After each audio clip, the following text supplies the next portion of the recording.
Bon, shalom bien-aimés dans le Seigneur. Donc, nous allons devoir commencer notre intervention de ce soir. D'abord, nous voulons nous excuser de devoir commencer avec une quinzaine de minutes de retard. Ce qui a été indépendamment de notre très bonne volonté. On aurait bien voulu commencer plus tôt, mais comme vous savez, nous sommes au Congo, donc avec les caprices du pays, donc ça n'a pas été facile pour que nous commencions à temps. Donc voilà pourquoi nous allons donc commencer maintenant, donc légèrement en retard. Et nous allons devoir faire de notre mieux pour que nous puissions intervenir et finir à temps. Voilà, donc il n'était pas question que j'intervienne aujourd'hui, mais puisque le docteur Guy Roger Bassafoula est indisposé parce qu'il est en deuil, alors il m'a prié de pouvoir intervenir à sa place. Et comme vous savez, donc il était en train de parler sur la famille de Noé. Et je crois que c'est sur cette même lancée que nous allons devoir intervenir. Mais avant de pouvoir commencer, donc comme d'habitude, nous allons d'abord commencer par saluer tous les bien-aimés frères et sœurs, saluer les saints de partout dans le monde. Je profite de cette occasion également pour saluer les bien-aimés frères et sœurs de l'Assemblée de Saints de Gatineau, Ottawa, avec qui nous nous sommes séparés il y a quelques mois. J'ai saisi également cette occasion pour saluer les bien-aimés frères et sœurs de l'Assemblée de Montréal. Que le Seigneur vous bénisse également. Je salue les saints qui sont à Kinshasa, à Matadi où je suis présentement, sans oublier tous les saints qui sont en Europe, en Asie, en Océanie, en Scandinavie. Que le Seigneur vous bénisse. Donc, nous parlerons sur la famille de Noé. Parce que je voudrais rester sur le thème abordé par mon bien-aimé Guy Roger Bassafoula, pour que vous ne puissiez pas vous écarter du thème principal qu'il a abordé. Donc, vous pouvez partager la vidéo parce que nous avions commencé. Notre texte de base va être Genèse chapitre 9, du verset 20 au verset 23. Je répète donc, vous qui faites la lecture, vous pouvez lire Genèse chapitre 9, à partir du verset 20 jusqu'au verset 23. C'est ce texte-là que nous allons devoir exploiter. C'est ce texte-là que nous allons devoir développer. Comme vous savez, donc, l'écriture, les rouleaux du livre cachent donc la pensée de Dieu. L'écriture, c'est le langage de Dieu, mais c'est un langage de Dieu qui est un langage codé.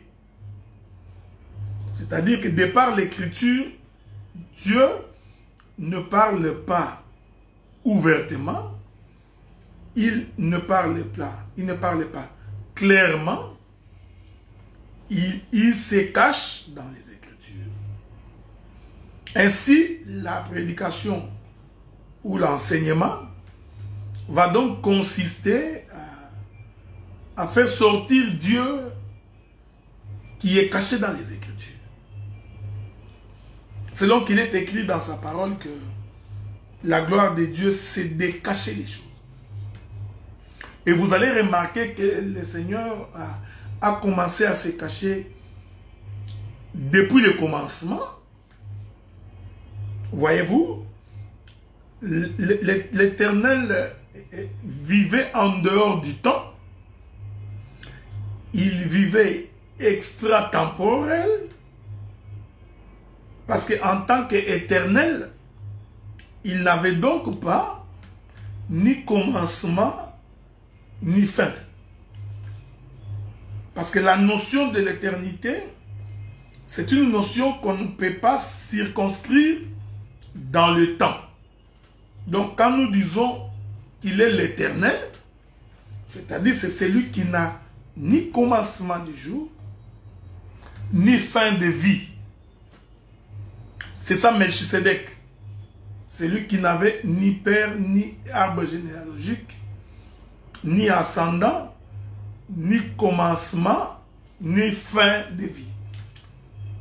Et l'éternel, c'est ce qu'il était. Je veux que vous me suiviez attentivement. Donc, quand Dieu était dans l'éternité, il était éternel. Donc, il n'avait donc pas de commencement. Maintenant, qu'est-ce que l'éternel fait? L'éternel voudrait entrer dans le temps. N'oubliez pas que notre texte de base, c'est Genèse chapitre 20, Genèse chapitre 9, du verset 20 au verset 23. Que Noé, lorsqu'il sortit de l'arche, commença à cultiver la terre et il planta une vigne. Après avoir planté la vigne, je veux que tu me suives attentivement. Noé va donc boire du vin. Il va s'enivrer. Une fois que Noé s'est enivré, qu'est-ce qu'il fait? Il rentre dans sa chambre. Il se découvre. Alors l'écriture dit que Cham, l'un des fils de Noé, va donc venir découvrir la nudité de Noé. Il va donc sortir pour annoncer à ses frères qu'il a vu la nudité du père. Alors, Japheth et Seth, les deux frères qui sont les frères de Cham, les enfants de Noé, ils vont donc entrer dans la chambre du père à reculons et ils vont donc couvrir sa nudité. Ceci est notre texte de base. C'est ce que nous allons expliquer parce que le docteur Guy Roger Bassafoula est déjà passé là-dessus. Donc, nous revenons pour prendre d'autres couleurs. Mais n'oubliez pas que Noé s'était construit une arche. Dieu a dit à Noé, tu construiras une arche. Donc, celui qui a construit l'arche, c'est Noé. Noé, il est allé chercher le bois. Il a coupé le bois. Il a pris les mesures. Et il s'est construit l'arche. Pourquoi Noé s'était-il construit l'arche? Suivez-moi bien. Il s'était construit l'arche parce que il s'est construit l'arche parce que la pluie allait tomber. Ainsi, l'arche était pour Noé les lieux de refuge. L'arche était pour Noé les lieux de sa... Pas de nous appeler. L'arche était pour Noé les lieux de sa demeure. Parce que Noé avait peur de la pluie. Or, la pluie, c'était les jugements de Dieu. Donc, Dieu voulait frapper la terre. Alors, avant que Dieu ne frappe la terre, Noé s'est construit donc une maison pour lui permettre de se réfugier pendant le moment de la colère de Dieu. Vous comprenez ici que l'arche se comprend comme étant la ville de refuge. Parce que la Bible dit, lorsque un homme aura commis un péché involontaire et qui sera poursuivi par les vengeurs du sang, l'homme doit courir jusqu'à l'arrivée dans la ville de refuge, parce que la ville de refuge constituait des villes que Dieu avait établies dans les territoires d'Israël, qui étaient les villes où habitaient les Lévites, les sacrificateurs. Alors celui qui fouillait, il entrait dans la ville de refuge pour échapper à la colère du vengeur de sang. Donc ici, vous comprenez que l'arche est donc l'endroit qui permet à Noé de se réfugier quand l'Éternel Dieu frappera la terre. Donc l'arche de Noé est un lieu de refuge. L'arche de Noé, c'est une ville de refuge. Est-ce que vous comprenez? Je vais exhorter, c'est pour dire ceci, bien-aimé dans le Seigneur, que lorsque l'Éternel va se fâcher, parce que l'Éternel entrera en colère, lorsque la colère de Dieu s'enflamme, Dieu décide toujours de frapper la terre. Alors, je voudrais te rassurer que pour que tu sois en paix, il faut, avant que la colère de Dieu ne s'enflamme, que tu puisses te construire un lieu de refuge. Bien-aimé dans le Seigneur, l'homme prudent, c'est celui qui prépare les lieux de sa protection pendant le moment de paix, parce qu'il y a un temps où Dieu va frapper la terre. Il y a un temps où Dieu s'énerve. Il y a un temps où Dieu entre en colère. Et lorsque l'Éternel Dieu se fâche, personne donc ne peut calmer sa colère. Bien-aimé dans le Seigneur, il faut savoir que chaque fois que tu pêches, chaque fois que tu insultes, chaque fois que tu calomnies, chaque fois que tu voles, chaque fois que tu te prostitues, tu es en train d'attirer la colère de Dieu. Voilà pourquoi l'homme prudent, qui sait que Dieu frappera la terre, qu'est-ce qu'il fait? Il s'est construit les lieux de sa protection. Il s'est construit les lieux de son refuge pour que pendant les moments de difficulté, pendant les moments de la colère du Seigneur, que tout celui qui sera dans l'arche soit protégé. Je voudrais te dire, bien-aimé dans le Seigneur, toi qui as cru à la parole, toi qui marches selon la voie de Dieu, toi qui obéis à la main de l'Éternel, sache que lorsque l'Éternel s'énervera, lorsqu'il entrera en colère, lorsqu'il s'enflammera et qu'il voudra frapper la terre, toi qui es dans l'arche, tu seras protégé. Ici, vous comprenez que l'arche, c'est le lieu d'habitation de Noé. Est-ce que vous comprenez? Donc, Noé est le lieu où, non, l'arche est le lieu où Noé se réfugie. Or, Noé, c'est lui qui a construit l'arche. En d'autres termes, Noé est le père de l'arche. Est-ce que vous me suivez-moi bien, frère? Le simple fait que Noé était en train de construire l'arche, donc Noé, c'est le père. C'est le constructeur. L'arche, c'est le fils de Noé. Vous voyez?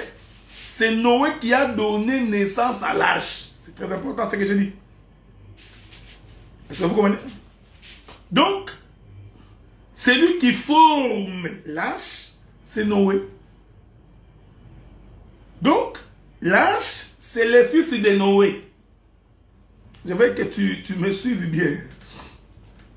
Parce que quand je rentrerai dans les jardins, que tu ne puisses pas avoir beaucoup de difficultés lorsque nous prendrons de l'altitude. Ok? C'est pourquoi je répète calmement, doucement, pour que tu me saisisses. Donc, celui qui construit l'arche est Noé. Donc, Noé, c'est le concepteur de l'arche. Voyez-vous? Donc, Noé, c'est lui qui réunit les matériels pour former l'arche. Donc, l'arche, c'est le fils de Noé. Donc, l'arche est née de Noé. Est-ce que vous comprenez? Maintenant, regardez, frère.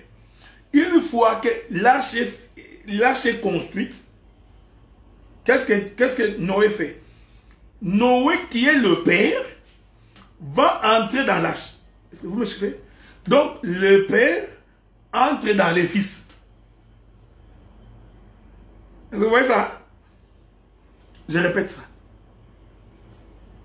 Le geste de Noé d'entrer dans l'arche, ce geste-là, en réalité, c'est le père qui rentre dans les fils.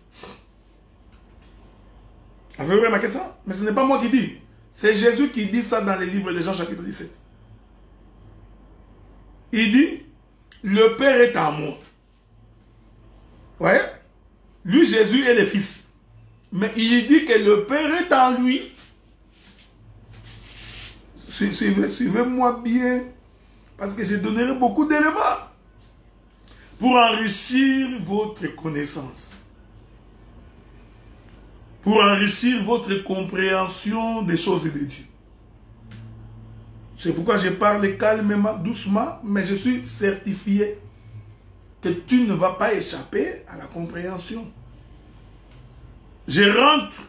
Noé construisit l'arche. Donc l'arche, c'est le fils de Noé.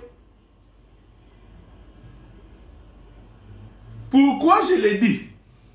Parce qu'au commencement, pendant la création, Dieu qui est le Père, il va donc former Adam de la poussière de la terre. Donc, Adam est une construction du Père. Donc, Adam est une construction. Est-ce que vous me suivez? Parce que la Bible dit que l'Éternel, pour former Adam, il rassemble la poussière de la terre. Donc, Dieu avait travaillé. Donc, Adam est la construction de Dieu. Cependant, la Bible dit que Adam est le fils de Dieu. Vous voyez? Donc, ce qui est construit par Dieu, le Père, va donc devenir le fils de Dieu. Est-ce que vous me suivez? Que le Seigneur vous bénisse. Je vais aller doucement. Hein? Doucement pour qu'on se fasse comprendre très bien. Dieu parle tantôt d'une manière, tantôt d'une autre. Mais l'homme ne prend point garde. Je répète donc les tantôt de Dieu. Les différentes manières de Dieu de dire la même chose. Noé est le concepteur de l'arche. Il construit l'arche. C'est Noé qui est en train de construire l'arche. J'ai dit que l'arche, c'est le fils de Noé. Sur base de quelle écriture? J'ai dit que l'arche, c'est le fils de Noé. C'est par rapport à la création d'Adam. Adam, c'est le fils de Dieu. Mais comment Adam est-il devenu fils de Dieu? C'est parce que Dieu l'a construit. Dieu rassemble la poussière de la terre. Il était donc en train de construire l'arche. Donc Adam, c'est l'arche. Et regardez, regardez. Quand Noé construisit l'arche, Quel était son objectif? Quelle était son intention?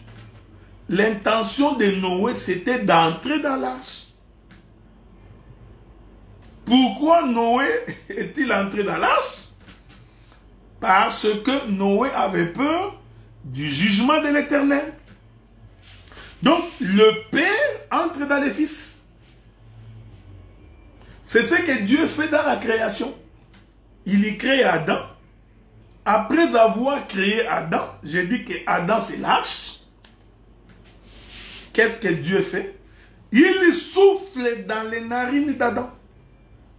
Ce geste-là de souffler dans les narines d'Adam, c'est-à-dire que Dieu est entré dans les fils. Est-ce que vous voyez ça? Donc quand Adam marchait, c'était le Père dans le corps. C'était le Père dans le Fils. Tout comme Noé est entré dans l'arche, l'arche, c'est le fils de Noé. Noé, c'est le père de l'arche. Mais comme le père, depuis le commencement, après avoir créé Adam, il doit entrer dans les fils. Voilà pourquoi Noé également, à son tour, quand il finit de construire l'arche, qu'est-ce qu'il fait?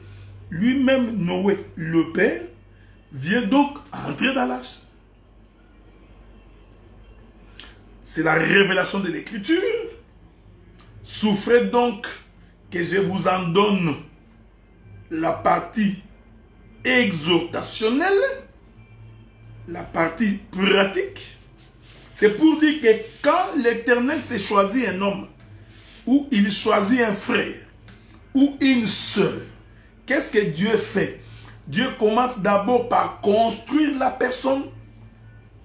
Tu étais un voleur, Dieu t'échange, un malhonnête, Dieu t'échange, un impudique, Dieu t'échange, un calomniateur, Dieu t'échange, tu étais de mauvaise vie, Dieu t'échange.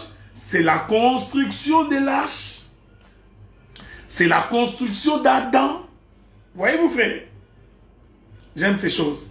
Donc, chaque fois que Dieu prend un païen et il commence le travail dans un païen, prophétiquement, Dieu est en train de construire l'arche.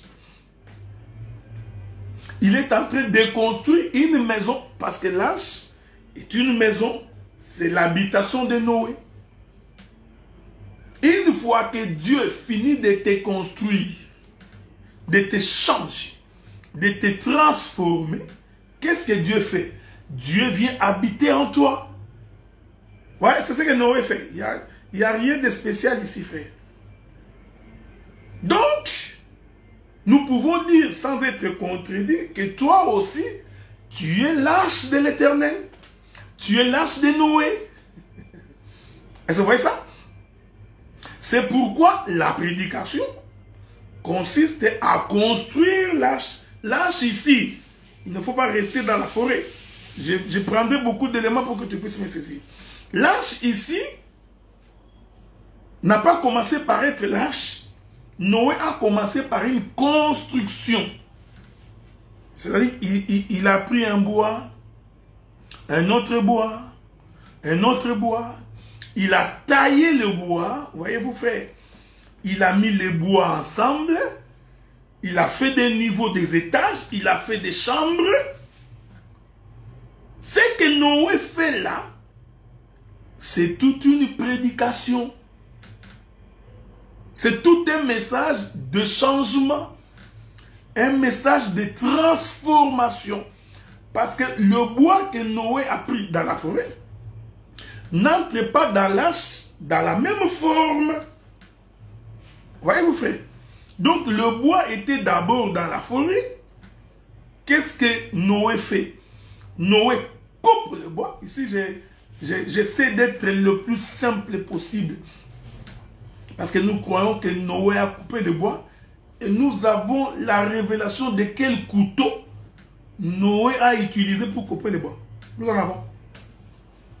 Ok? Ne vous en faites pas. Nous avons la révélation de ces choses. Est-ce que vous voyez ça? Donc, Noé a coupé le bois. Et nous disons ce bois-là que Noé coupait, c'est un homme. Il le faisait sortir de la forêt. Voyez-vous, frère? C'est ce que tu étais. Tu étais dans le monde, vivant dans le monde, ayant la même nature que le monde. Mais qu'est-ce que la parole fait? La parole te détache du monde. C'est ça, couper les bois. Pour construire l'arche. La parole te sépare d'eux. Voyez-vous? La parole te déracine. Pour que tu ne sois plus alimenté par la forêt. Maintenant, quand Noé récupère le bois, Noé doit donner la forme au bois avant de le poser dans l'arche. Bien-aimé dans le Seigneur, quand Dieu te choisit, quand Dieu te prend dans le monde, quand Dieu te prend dans le péché, Dieu a l'obligation de te transformer avant que tu ne deviennes son habitation. Le Saint-Esprit de Dieu ne peut pas habiter dans un corps non converti. Le Saint-Esprit de Dieu ne peut pas habiter dans un corps inconverti. Le Saint-Esprit de Dieu ne peut pas habiter dans un corps rempli de haine, de jalousie, de vol, d'impudicité, de cupidité. Le Saint-Esprit n'habite pas. C'est la logique même des Écritures. C'est pourquoi Noé prend le bois, parce qu'il ne peut couper le bois que dans la forêt. Il amène le bois au lieu de construction, il taille le bois. Dès qu'il finit de tailler le bois, il le pose dans l'arche. C'est ce que Salomon avait fait quand il construisait le temple. Il y avait donc ce qu'on appelait les carrières. Voyez-vous? Et dans les carrières, on donnait la forme aux pierres.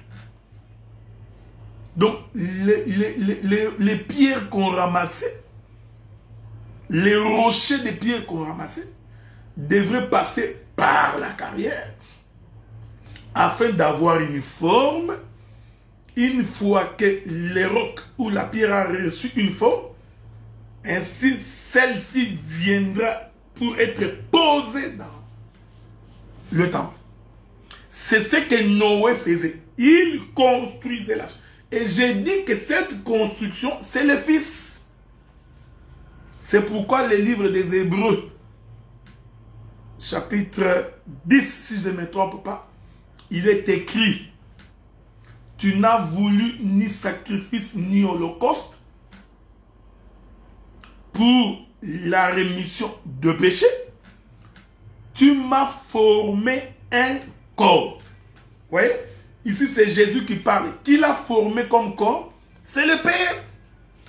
Donc, Jésus, c'était la construction du Père. Est-ce que vous comprenez? Je vole, je vais au sommet de la montagne, mais je descends aussi au bas de la montagne. Est-ce que vous comprenez ce que nous disons? Donc, la pensée première de la construction de l'arche, c'est que ce que Noé faisait, Dieu parlait de lui-même. C'est très important ce que j'ai dit, frère. Parce que si tu ne comprends pas ça, tu ne comprendras pas l'ivresse de Noé. Les actes que Noé est en train de poser, Dieu parle de lui-même. Donc Noé ici, c'est l'Éternel, c'est le Père. L'arche, c'est le Fils. Et le Fils, c'est la construction du Père. C'est comme ça que je suis rentré dans le jardin pour expliquer que Adam est une arche. Adam, c'est l'arche de Noé. Ici, Adam, c'est l'arche. Dieu, c'est Noé. Parce que c'est encore Dieu qui a formé Adam. Et vous allez remarquer, pour former Adam, Dieu a rassemblé les poussières de la terre. Et nous disons que ces rassemblements-là, c'est ça le bois coupé dans la forêt. Est-ce que vous voyez ça? Bon, je vais donner 2-3 écritures. La poussière, d'abord, c'est un homme. Hein? Dieu dit à Adam, tu es poussière, tu retourneras dans la poussière. Donc, tu es d'accord avec moi que la poussière est un homme. Ok?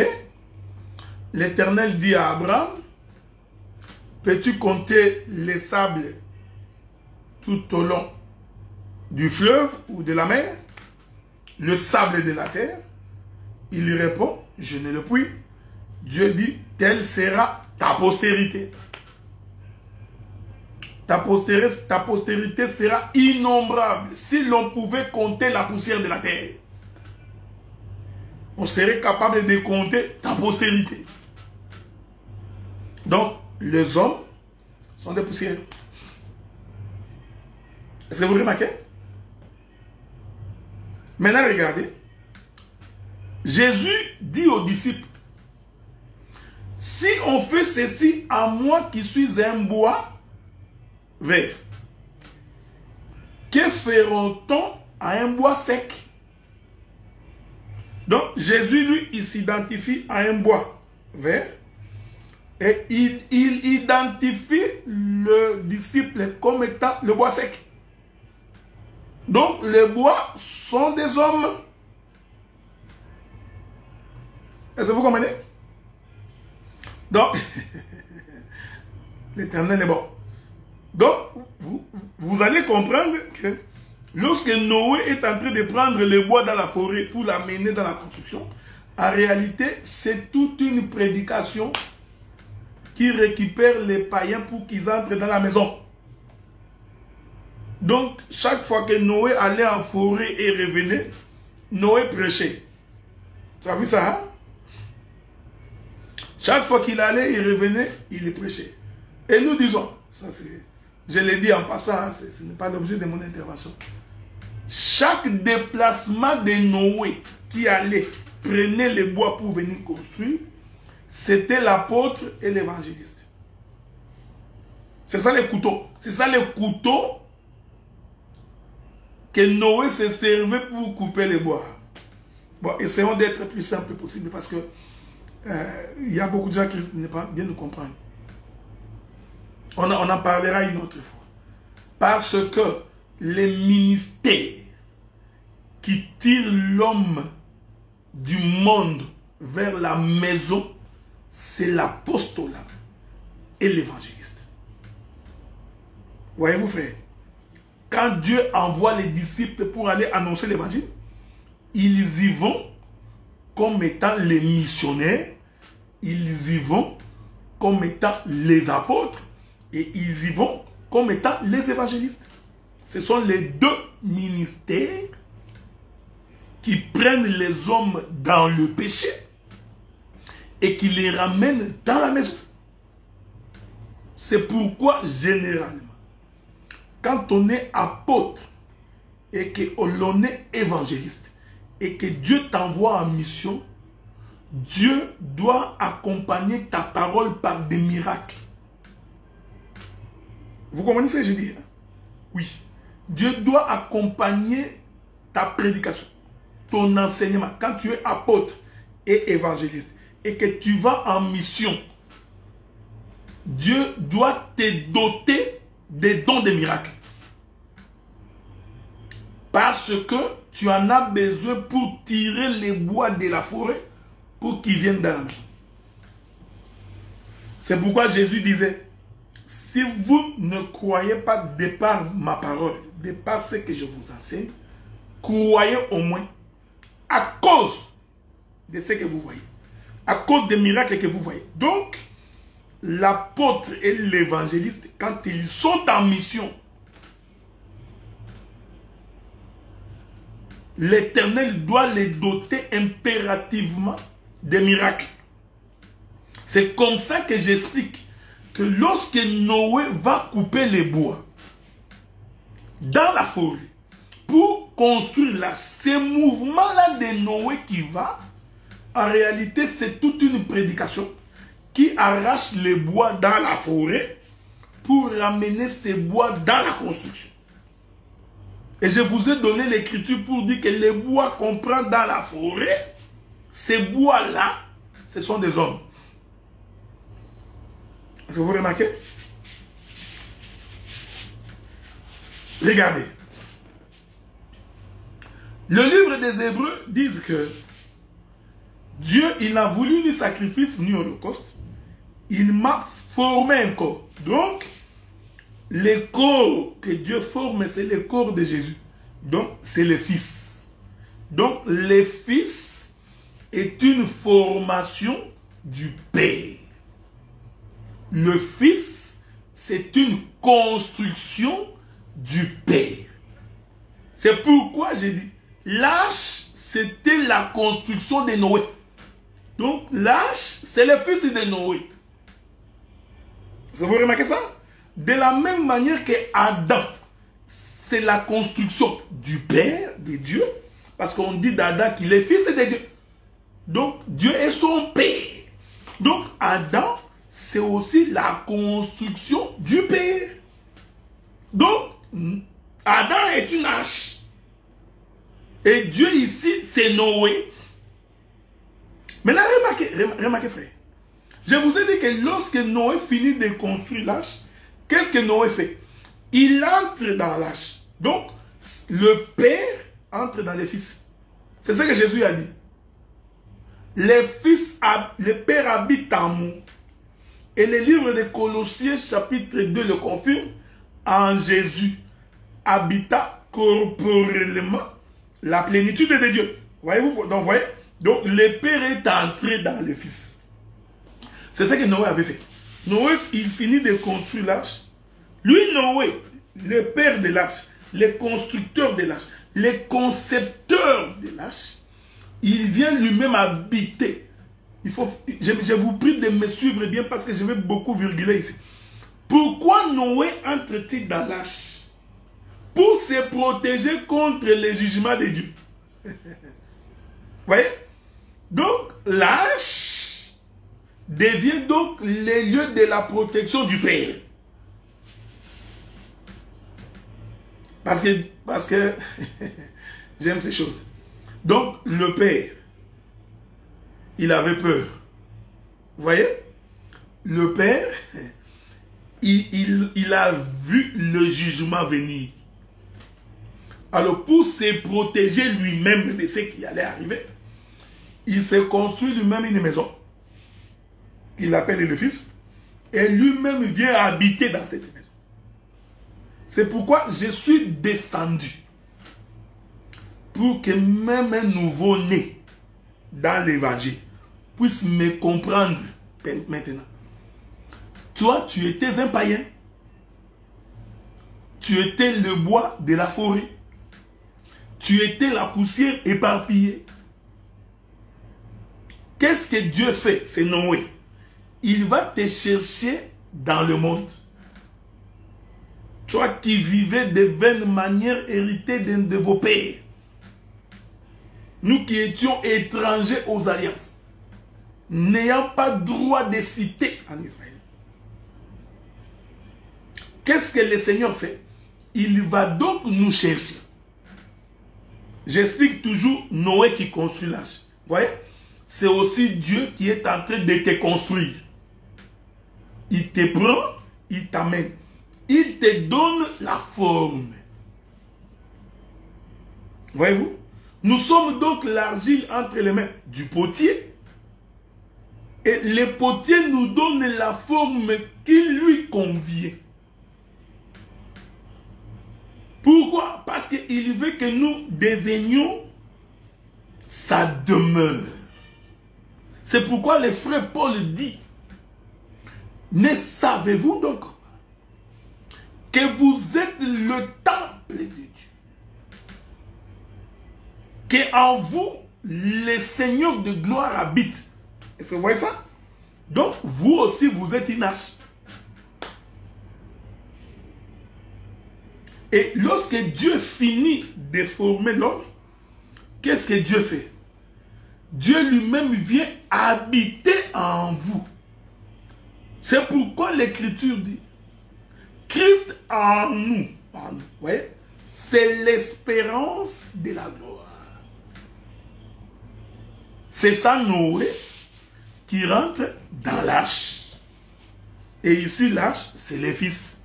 J'ai expliqué l'arche d'abord comme étant les fils de Dieu, c'est-à-dire comme étant le Seigneur Jésus-Christ. Et j'ai expliqué que Noé qui rentre dans l'arche, c'est l'Éternel dans le corps de Jésus.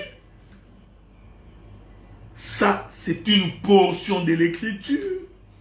J'ai pris une autre portion de l'Écriture pour expliquer que toi aussi, tu es ces bois-là que Noé avait ramassés.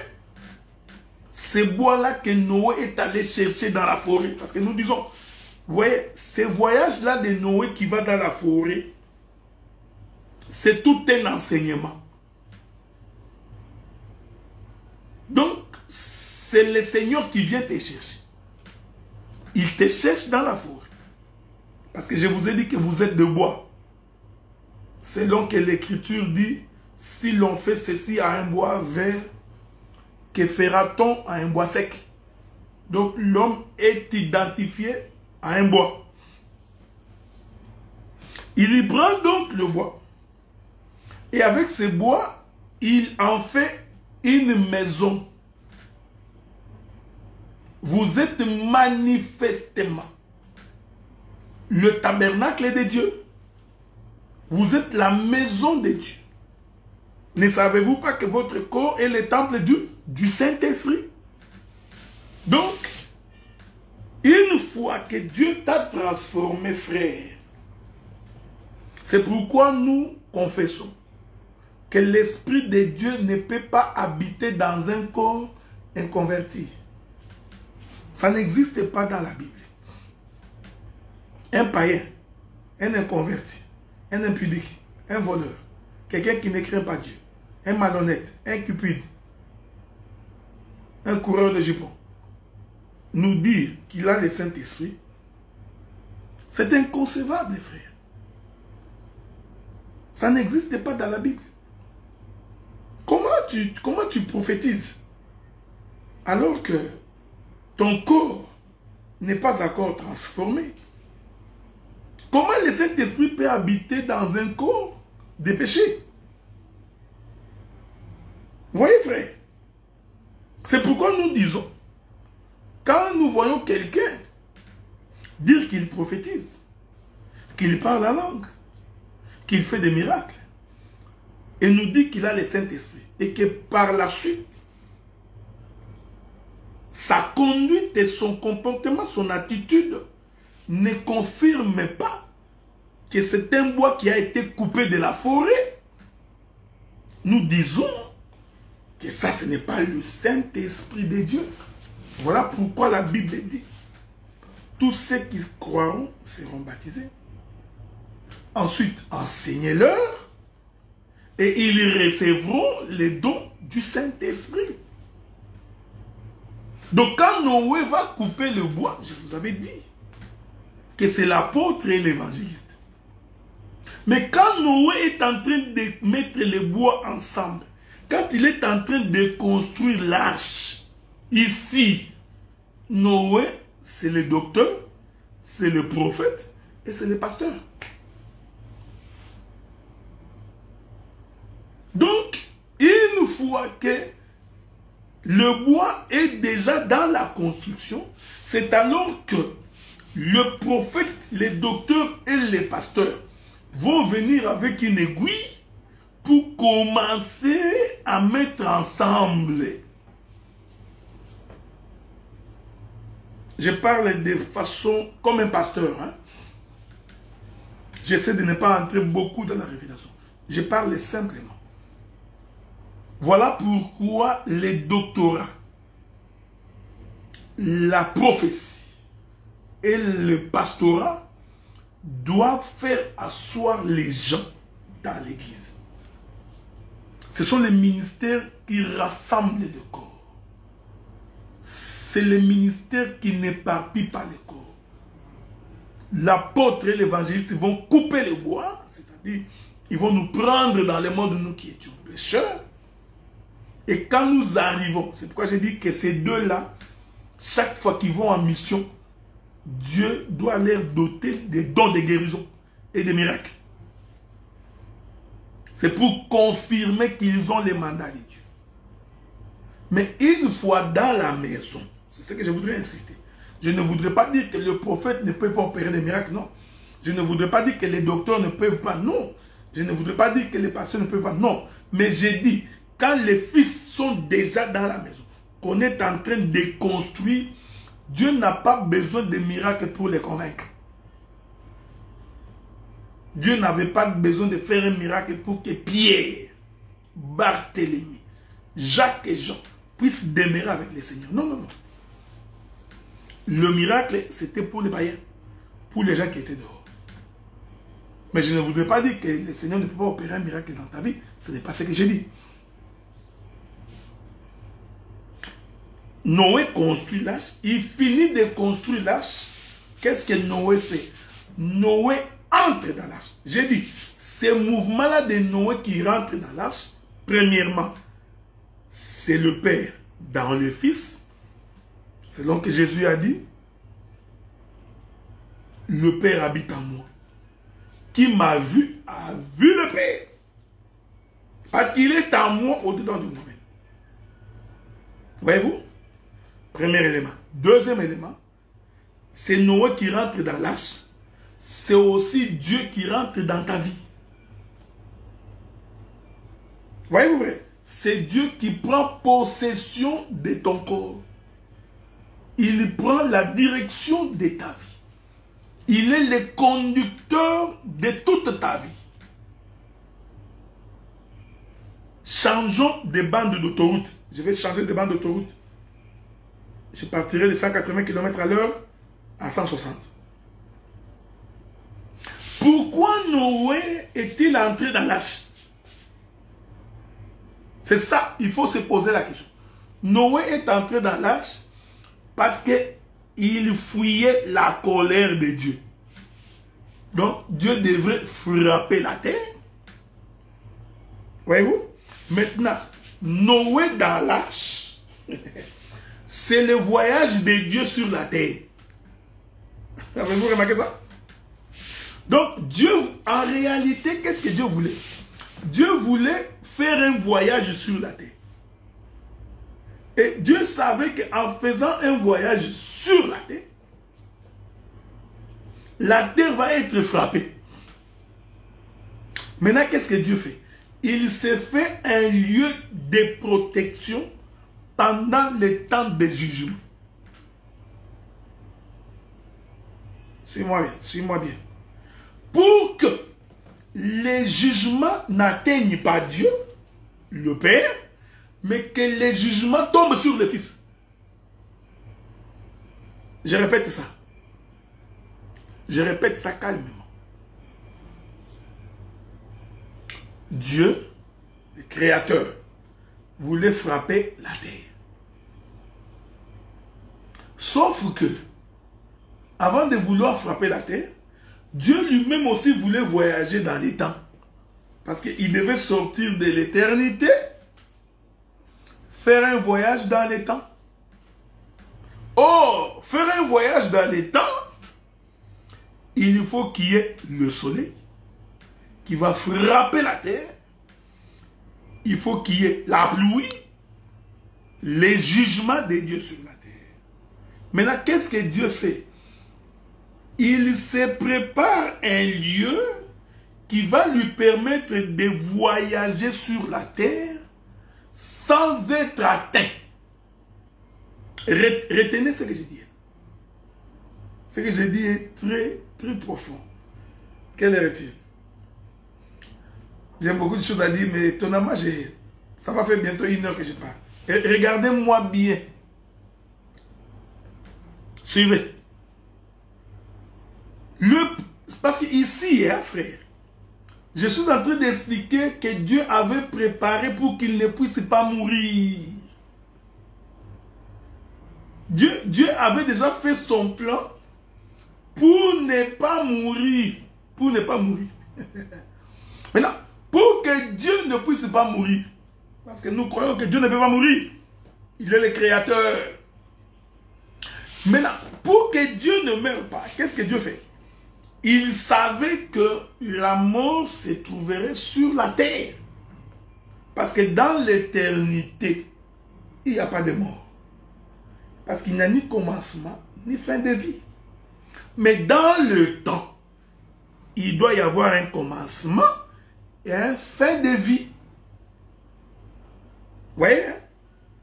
Dans l'éternité, il n'y a ni commencement, ni fin de vie. Mais comme Dieu est sorti de l'éternité, il est entré dans le temps. Est-ce que vous me suivez? Donc, dès que Dieu entre dans le temps, le commencement commence. Souffrez de cette tautologie. Et comme il y a un commencement, il doit y avoir une fin. C'est ce que Dieu craignait. Maintenant, suivez-moi bien. Ce que Dieu craignait, c'est ce que... Si j'entre dans le temps, comme il y a un commencement qui a une fin, alors moi, Dieu, j'aurai un commencement et j'aurai une fin. Maintenant, qu'est-ce que Dieu fait? Dieu se prépare sa propre protection pour que lorsqu'il entrera dans le temps, que lui, Dieu, le Père, ne puisse pas mourir. Qu'est-ce qu'il fait? Il s'est fait un corps. Ce corps-là, nous l'appelons lâche, nous l'appelons Adam. Qu'est-ce que Dieu? Il s'est fait un corps. Maintenant, il entre dans ce corps. Donc, le Père vient se cacher dans le Fils. Pourquoi? Pour permettre au Fils de mourir, mais au Père de ne pas mourir. Est-ce que vous voyez ça? Suivez-moi bien. Parce qu'en réalité, Dieu avait peur de la mort. Et c'est ici que le diable n'avait pas compris. Tu vois? C'est ici que le mystère a échappé au diable. Parce que le diable était rassuré que Dieu allait mourir. Mais ce que lui n'avait pas compris, que Dieu s'était fait un corps pour qu'en se cachant à l'intérieur de ce corps, que ce corps-là puisse commencer et mourir. Que ce corps-là puisse mourir, mais que lui, Dieu, qui était à l'intérieur, ne puisse pas mourir. Est-ce que vous me suivez? C'est ça, la création d'Adam. Est-ce que vous me suivez? Parce que quand Dieu créait Adam, le souci de Dieu, c'était qu'il voulait entrer dans les temps. Mais lui qui n'a ni commencement ni fin, comment pouvait-il entrer dans les temps? Parce que le temps a un commencement et une fin. Intelligent qu'il était, qu'est-ce que Dieu fait? En entrant dans les temps. C'est ce que Jésus a dit. En venant dans le monde, tu n'as voulu ni sacrifice ni holocauste, mais tu m'as fait un corps. Voici, je viens dans les rouleaux du livre. En entrant dans le monde, l'éternel Dieu s'est fait un corps. Il s'est fait ce corps-là. Lui-même vient entrer dans ce corps. Pour permettre que lorsque lui, l'éternel, sera en colère, et que son jugement tombera sur la terre, que le jugement tombe sur son corps. Et le corps de Dieu, c'est le Fils. C'est pourquoi il est écrit dans la parole, le châtiment qui nous donne la paix est tombé sur lui. Est-ce que vous voyez cette écriture? Je suis dans Isaïe. Hein? Vous avez vu ça? C'est Isaïe qui dit ça. Le châtiment qui nous donne la paix est tombé sur... C'est tombé sur qui? Sur le corps de Jésus. Pas sur Dieu le Créateur. Mais lui, Dieu le Créateur, était dans le corps. Vous allez remarquer, c'est ce qui est arrivé sur la croix. Il est merveilleux. Très merveilleux. Que Dieu vous bénisse. Que la paix de Dieu soit avec vous, hein, frère. Souffrez. Regardez. C'est pourquoi nous aussi, enfants de Dieu, l'Écriture dit, faites mourir les membres de vos corps. Voyez-vous? Offrez-les en sacrifice pour que l'homme intérieur soit protégé. De la même manière que Jésus mourit et ressuscité, parce que nous disons que la mort et la résurrection, c'est les pères qui quittent les fils, il faudrait aussi que nous nous acceptons de mourir au péché. Quand nous mourons au péché, c'est cette chair qui est en train de mourir au péché. Voilà pourquoi nous aussi, comme l'arche, qu'est-ce que Dieu fait? Il vient mettre son esprit en nous. Donc, l'esprit de l'Éternel en nous, c'est ça Dieu dans un corps. Maintenant, ce corps ici n'est que les lieux où Dieu va habiter pour que ce corps soit frappé du jugement. Vous voyez? Est-ce que vous comprenez ce que nous disons? C'est pourquoi j'ai toujours dit que quand quelqu'un vit pour satisfaire sa chair, alors il n'a pas encore compris pourquoi il sert le Seigneur. Quand quelqu'un, dans cette marche avec le Seigneur, il accorde beaucoup d'importance à la satisfaction de ce qui est charnel, au détriment de ce qui est de Dieu, c'est que cet homme ne comprend pas pourquoi nous sommes sur le chemin de racheter. Si quelqu'un passe son temps pour satisfaire les désirs charnels, il passe son temps pour son orgueil personnel, il passe son temps pour sa propre gloire, pour son ventre, au détriment de l'évangile, il n'a pas alors compris pourquoi nous nous sommes engagés sur le chemin de racheter. Est-ce que vous comprenez ça? Donc, Noé est entré dans l'arche pour que lorsque le jugement tombera, que ce jugement-là tombe sur l'arche. Est-ce que vous comprenez? En d'autres termes, celui qui était à l'intérieur de l'arche est protégé, mais la colère du Seigneur est tombée sur le corps, c'est-à-dire sur l'arche, sur les fils.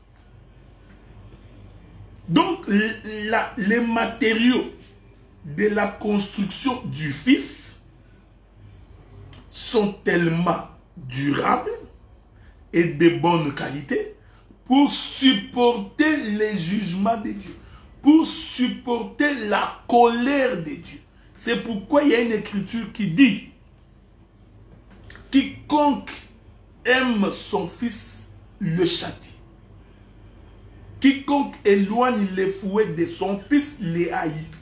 Jésus a dit: Père, si ça ne dépendait que de moi, tu pouvais ôter cette coupe au-devant de moi. Mais toutefois, que ta volonté soit faite. Quelle était la volonté du Père? C'est que les jugements devraient tomber sur les corps, sur les fils. C'est ça la raison pour laquelle Jésus a porté un corps. La raison pour laquelle Dieu, quand nous disons que Jésus est Dieu, nous voulons tout simplement dire que Dieu a habité dans un corps. Et quelle était la raison que Dieu habite dans ce corps? C'est pour permettre à Dieu de voyager dans le temps. C'est pour permettre à Dieu de marcher dans le monde. Parce que Dieu avait peur d'être retenu par le temps, parce que lui, il est l'Éternel. Vous voyez, frère, Dieu se disait en lui-même: je n'ai ni commencement ni fin. Si j'entre dans le temps, comment je m'en sortirai? Est-ce que le temps ne pouvait pas retenir l'éternité? J'aime ces choses. Alors Dieu, comme un metteur en scène, il va donc fomenter un plan. Quel est ce plan? Il se fait un corps. C'est ce qui avait échappé au diable. Parce que le diable n'avait pas compris ce que Dieu faisait. Il n'avait pas compris que Dieu, en faisant un corps, c'était un piège contre lui-même, contre le diable. Parce que vous savez que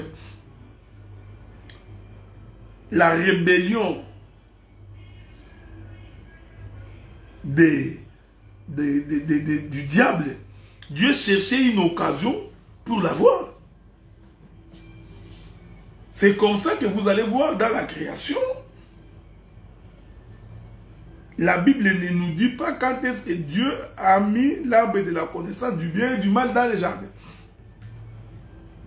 Et nous croyons que cet arbre de la connaissance du bien et du mal a existé avant la création d'Adam. Le serpent ancien, qu'on appelle le diable, qui est l'image du diable et Satan, a existé avant Adam. Est-ce que vous comprenez? Ici, j'ai beaucoup de choses à dire. Hein? Parce que quand le diable s'est rebellé à l'Éternel, il s'est rebellé contre Dieu, contre le trône de Dieu, et que l'archange Michael s'est battu et a remporté la victoire. Ainsi, le diable a été précipité sur la terre. Maintenant, Dieu a commencé à concevoir un plan. Parce que nous manquons le temps ici pour expliquer les créations invisibles de Dieu et les créations visibles.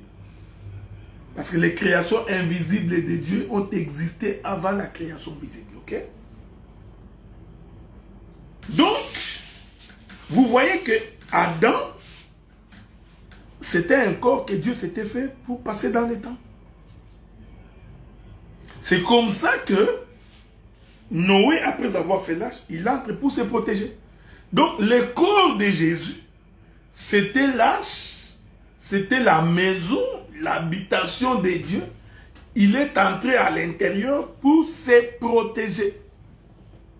Pour que le corps soit détruit, pour que le corps soit crucifié, que le corps reçoive les jugements de Dieu, mais que celui qui est à l'intérieur soit sauvé. Je vais finir par ici.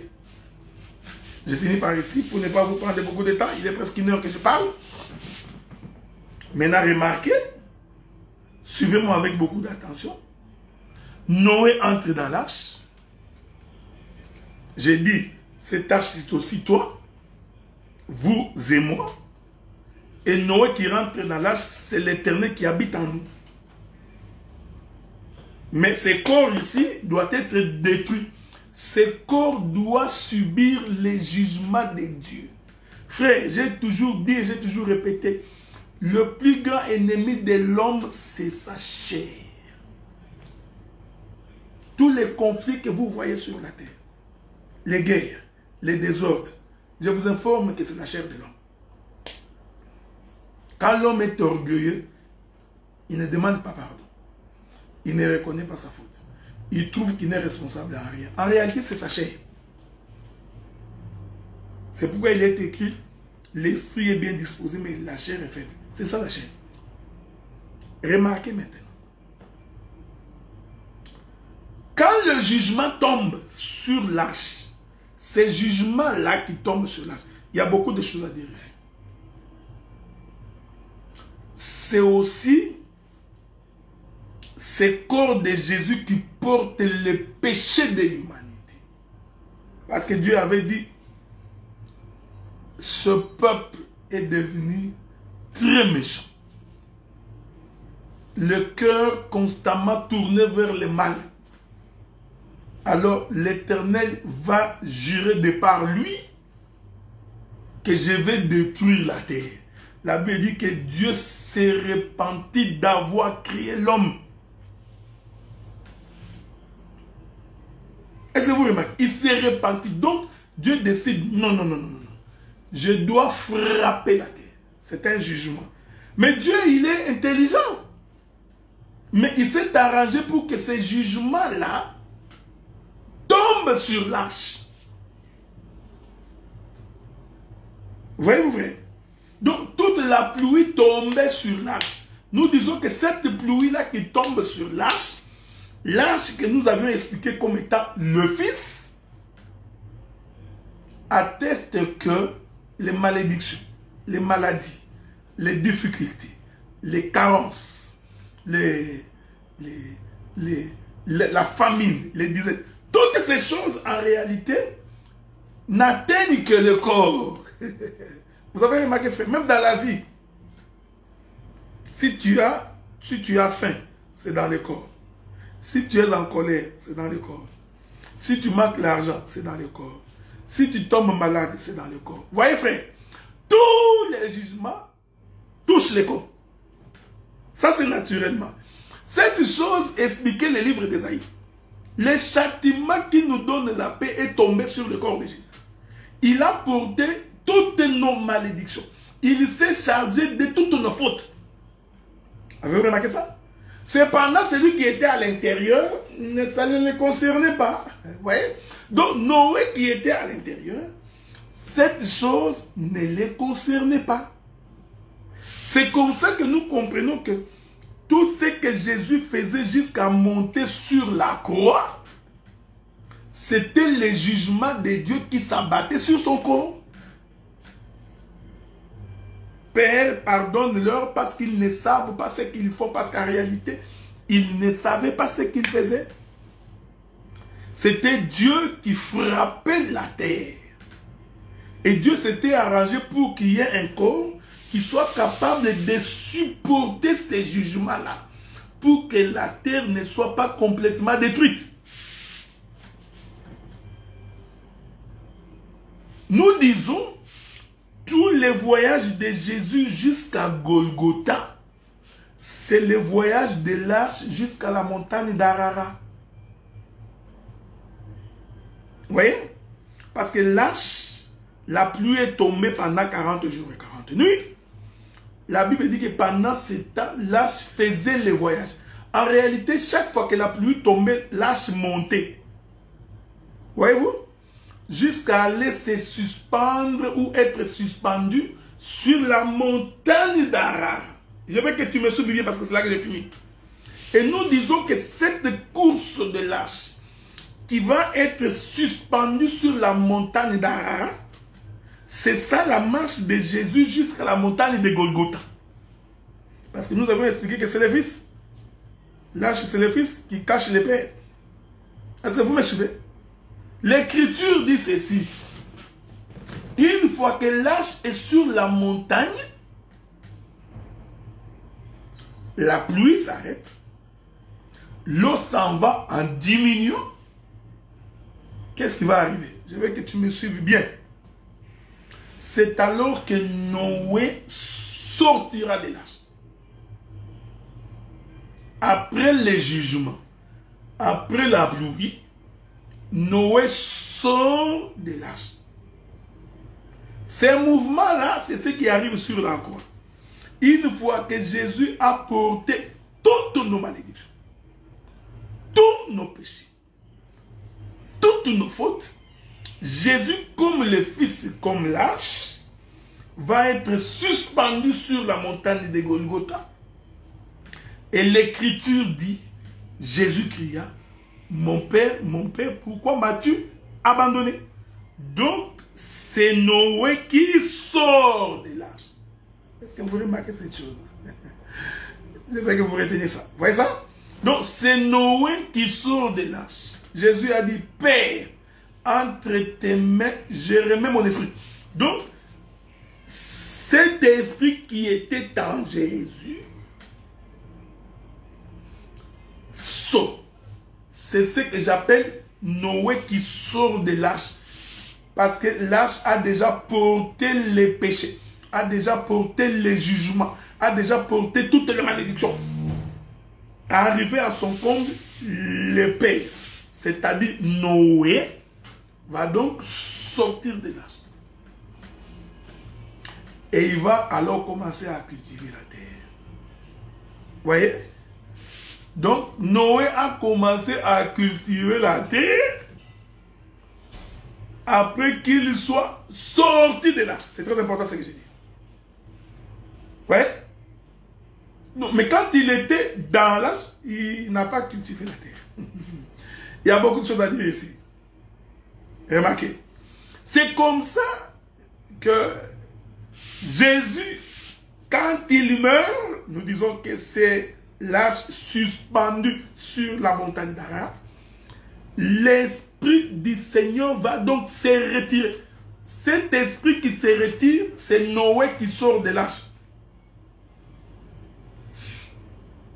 Terminons. Vous savez, pour créer Adam, Dieu a dit tirer la terre des eaux. Une fois que la terre est sortie des eaux, Dieu crée Adam. Ensuite, Dieu souffle dans Adam. J'ai expliqué, hein? C'est l'arche. Et que Dieu, qui souffle dans Adam, c'est les pères qui rentrent dans les fils. Remarquez, quand le Seigneur Jésus-Christ vient pour se faire baptiser, Jean-Baptiste les récupère, il les fait entrer dans l'eau. C'est Jésus-là qui rentre dans l'eau. Je ne voudrais pas entrer ici beaucoup parce que pour ne pas avoir beaucoup de difficultés, parce que c'était notre sujet. Mais ce que je voudrais dire, c'est que quand Jésus rentre dans l'eau, là à l'intérieur de l'eau, Jésus là c'est une terre sous l'eau. C'est la terre du 3e jour. Avez-vous remarqué ça? C'est la terre du 3e jour. Il est dans l'eau. Quand il est en train de sortir des eaux là, c'est toute une construction de l'arche. J'aime ça. Parce que je vous avais dit que Noé allait couper les bois dans la forêt. Et il les séparait de toute la forêt. Et j'ai expliqué que le bois, ce sont les hommes. C'est la poussière de la terre. Ça j'ai expliqué, non? Oh, la terre qui sort des eaux, c'est une poussière de la terre. Ce n'est pas moi qui dis. La Bible dit que lorsque Dieu tira la terre des eaux, Dieu appela cette terre sec. Or, quand la terre est sèche, c'est une poussière. Avez-vous remarqué ça? Dis-moi que tu n'as pas vu. Tu as vu, non? La terre qui sort des eaux, au 3e jour de la création, Dieu appelle cette terre sec. Or, lorsque une terre est sèche, c'est-à-dire qu'elle est sans eau, elle est donc poussière. Donc, c'est un homme. Vous voyez ça? Donc, j'aime ces choses. Donc, c'est Jésus-là qui est en train de sortir des eaux du baptême au jour de Jean-Baptiste. C'est la terre du 3e jour. Et cette terre qui est sortie au 3e jour, Dieu appelle ça sec. Pourquoi Dieu appelle cette terre sec? Parce que lui-même, Dieu n'habite pas encore dans cette terre. Avez-vous remarqué ces choses? Il est merveilleux, le Dieu de gloire. C'est pourquoi je vous avais dit, quand Noé construisit l'arche, en réalité, l'arche était une terre sèche jusqu'au jour où Noé va entrer dans l'arche. Donc, quand Noé entre dans l'arche, maintenant, la terre n'est plus sèche, elle est habitée. Ici, la terre sèche est une terre non habitée. Or, pour que la terre soit habitée, il faut que Noé entre dans l'arche. Donc, le Seigneur Jésus-Christ qui sort des eaux, en réalité, c'est une arche, c'est l'arche de Noé. Et cette arche de Noé, elle est sèche. Voilà pourquoi, une fois que Jésus sort des eaux, c'est Jésus-là, c'est lui l'arche, c'est le corps. Parce qu'il doit commencer le ministère, il doit entrer dans les temps. Alors Jean-Baptiste vit le ciel ouvert, il verra donc le Saint-Esprit descendant sous forme d'une colombe. Vous voyez, c'est Noé qui rentre dans l'arche. Vous voyez ça? Ouais. Donc, le Saint-Esprit là qui descend là, que Jean-Baptiste a vu sous forme d'une colombe. Cette colombe là, en réalité, c'était Noé qui rentrait dans l'arche. Vous voyez? Donc, C'est le Père qui rentre dans le Fils. C'est pourquoi, frère, quand quelqu'un croit à l'évangile, qu'il accepte le Seigneur, jusqu'à preuve du contraire, c'est une terre sèche. Jusqu'à ce que tu reçoives le baptême du Saint-Esprit. Donc, le Saint-Esprit en toi, c'est lui qui atteste que Dieu habite en toi. C'est lui. Donc, quelqu'un qui n'a pas le Saint-Esprit, il ne lui appartient pas, il n'est pas de Dieu. Donc, la colombe qui rentre dans le corps de Jésus, c'est l'Esprit du Seigneur qui rentre dans un corps. C'est-à-dire, c'est Noé qui rentre dans l'arche. Bien-aimé, c'est ça tout l'évangile. Nous prêchons pour que les gens qui étaient dans le monde comme des bois, qu'ils soient coupés, détachés du monde, frère. Tu ne peux pas croire au Seigneur, être attaché aux coutumes de tes ancêtres, aux pratiques mondaines. Tu continues à participer à des réunions diaboliques, à des réunions de ténèbres, à des réunions de chefs coutumiers, où ils font des incantations du monde des ténèbres. Non! Tu ne peux pas croire au Seigneur et continuer à vivre dans l'occultisme, dans les sciences occultes. Non! Donc, il faut que la terre sorte des hommes, détachée de la foule. C'est le premier élément de l'évangile. C'est toute la Bible, frère. Toute la Bible n'est constituée que de ça. Pas d'autre chose. Une fois sorti des eaux, jusque-là, tu n'es pas encore habité parce que Noé a d'abord pris le temps de construire. Je vous dis que j'ai beaucoup de choses à dire ici. Parce que le temps où Noé construisait là, c'est aussi tout un temps prophétique. C'est le sacerdoce de Moïse. C'est le sacerdoce de la construction, mais dont Noé n'habitait pas à l'intérieur. Parce qu'au temps de la loi, les recommandations de Dieu existaient, les commandements, les prophètes, la loi, mais Dieu lui-même ne s'était pas manifesté. Est-ce que vous comprenez ces choses? Donc cette construction, c'est aussi un temps. Il y a aussi le temps où, vous comprenez que le temps de la construction, c'est le temps où l'Esprit de l'Éternel s'est mouvé au-dessus des eaux. Il ne faisait rien, il ne faisait que se mouvoir. C'est le temps où l'Éternel Dieu était vagabond. Parce que la Bible dit que l'Éternel habitait depuis que je vous ai fait sortir des pays d'Égypte. J'ai marché avec vous de tente en tente. Donc Dieu n'avait pas d'habitation fixe. C'est pourquoi il est écrit dans sa parole: les oiseaux ont des nids, les renards ont des tanières, mais le Fils de l'homme n'a pas où mettre sa tête. Donc le Fils de l'homme est un vagabond, il est en train d'errer. Pourquoi? Parce qu'il est en train de se construire une maison. Une fois qu'il a construit la maison, Noé entre à l'intérieur. Donc c'est ça la colombe qui descend et qui rentre dans un corps. C'est pourquoi quand quelqu'un n'a pas reçu l'Esprit du Seigneur, il n'a pas reçu le Saint-Esprit, il ne peut pas nous dire qu'il est fils de Dieu. Ainsi, Jésus commence sa marche avec Dieu au-dedans de lui, les pères dans les fils. Ils marcheront ensemble jusqu'à la montagne d'Arara, c'est-à-dire sur Golgotha. Une fois sur Golgotha, qu'est-ce que le Père fait? Une fois que le corps a porté tous les péchés, toute la malédiction, le Père sort. J'ai dit, frère, tu vois ces moments-là où le Père est en train de sortir, Dieu vient de finir sa course dans les temps. Il vient de sortir de l'éternité. Il sort pour une éternité.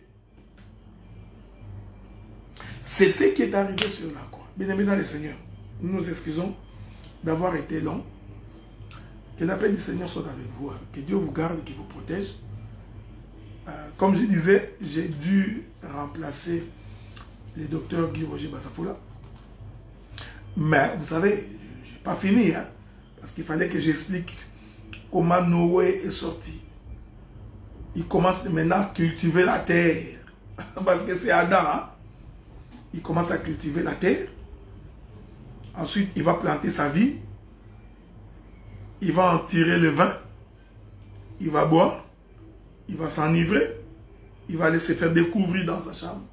Cham va aller voir. Il va venir raconter. Tout ça, ce sont des enseignements. Que la paix du Seigneur soit avec vous. Que Dieu vous garde et qu'il vous protège. Donc, ouais, je suis au Congo, donc je n'ai même pas l'occasion de suivre une musique. Donc, on cherche des moyens même de mettre quelque chose nous permettant de savourer un peu de la musique, mais il n'y en a pas. Que Dieu vous bénisse, vous tous qui avez été connectés, vous tous qui nous avez suivis, que la paix du Seigneur soit avec vous. Nous n'avions recherché auprès de vous rien d'autre que Christ. Seulement Christ. Et c'est la raison de notre intervention auprès de vous. Je salue mes bien-aimés frères et sœurs de l'Assemblée de Gatineau, Ottawa, les saints de Montréal, je vous salue. Mes bien-aimés frères et sœurs qui sont à Kinshasa, nous vous saluons. J'ai tellement des invitations. Je m'excuse pour ceux pour qui je ne pourrai pas répondre parce que vous êtes tellement nombreux. Donc nous serons le 12 en Njili et à partir du 15 nous sommes en Ngaliema, en Binza Delvaux je crois. Et après le 20 nous serons probablement à Massina Petro Congo. Vers le mois de janvier,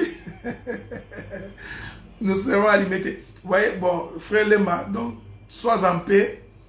Je ne rentre pas maintenant. J'ai prolongé mon séjour et ça, c'est en accord avec Front des Diamants. Que Dieu vous bénisse, qu'il vous garde. Je vous souhaite donc de passer une très, très belle soirée. Que Dieu vous garde et qu'il vous protège. Ok? Merci beaucoup.